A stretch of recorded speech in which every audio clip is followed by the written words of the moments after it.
रात का वक्त था। आसमां काला घटाओं से घिरा हुआ और बारिश की बूंदान हॉस्टल की पुरानी दीवारों को पीट रही थी। बिजली कभी चमकती, कभी पूरे शहर को अंधेरों में डुबा देती। अली एक शहरी स्टूडेंट जो हॉस्टल में नया आया था, अपनी किताबें समेट रहा था। उसने हॉस्टल का सबसे पुराना कमरा लिया था क्योंकि वो सस्ता था।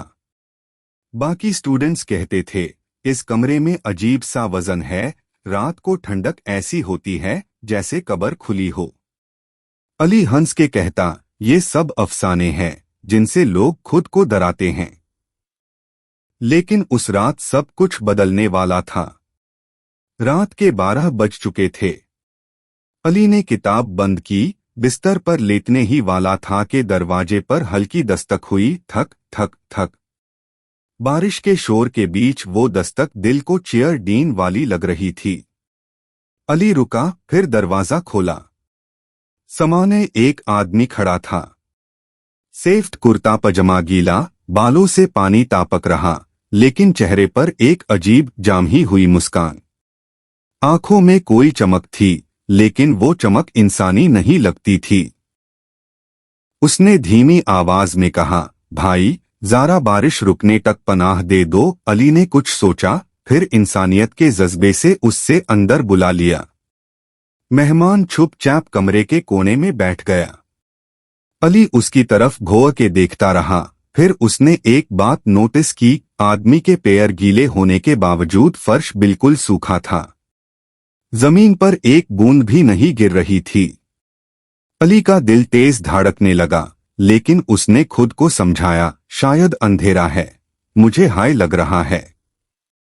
कुछ देर तक दोनों छुप रहे।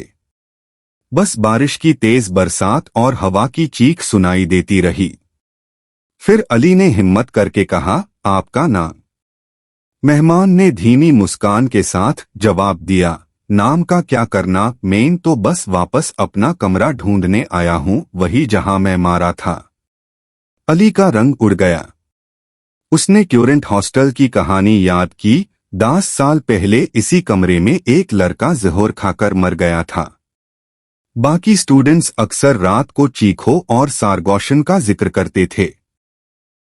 तभी बिजली चमकी और उस रोशनी में अली ने देखा, मेहमान का चेहरा धीरे धीरे बदल रहा था। पहले पीला, फिर जर्द, फिर उसका गोश्त सूखने लगा जैसे हड्डी से चिपक रहा हो, और फिर एकदम खाली आंखों का ढांचा। उसकी मुस्कान अब सिर्फ हड्डी के दांत थी। अली की सांस अटक गई। मेहमान उठकर खड़ा हो गया। उसकी आवाज बारिश के शोर के साथ गूंज उठी, तुम दिन के वक्त के रहायशी हो, मगर रात के वक्त ये कमरा सिर्फ मेरा है। जो भी यहां सोता है वो मेरे साथ रहने लगता है। अली ने भागना चाहा। दरवाजे की तरफ दौड़ा, लेकिन दरवाजा खुला ही नहीं, जैसे किसी ने अंदर से उस पर ताला लगा दिया हो। खिड़की भी बंद थी। अली चिल्लाया, जोर जोर से चीखने लगा। मेहमान धीरे धीरे उसके करीब आता गया। उसके पांव जमीन को छूटे ही नहीं थे। हवा सर्दी से जम गई।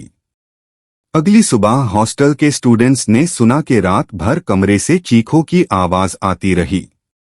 जब ताला तोड़ा गया, कमरा खाली था। अली गायब था। फर्श पर बस गीली मिट्टी पड़ी थी, जैसे कोई अंदर बारिश लेकर आया हो। दीवार पर एक पुरानी तस्वीर चिपकी हुई मिली। तस्वीर में 2 लार्क खड़े मुस्कुराते थे। एक था वो लड़का जो 10 साल पहले मारा था, और उसके साथ अब अली भी तस्वीर में था। उस दिन के बाद से हॉस्टल का वो कमरा दोबारा कभी किसी को नहीं दिया गया।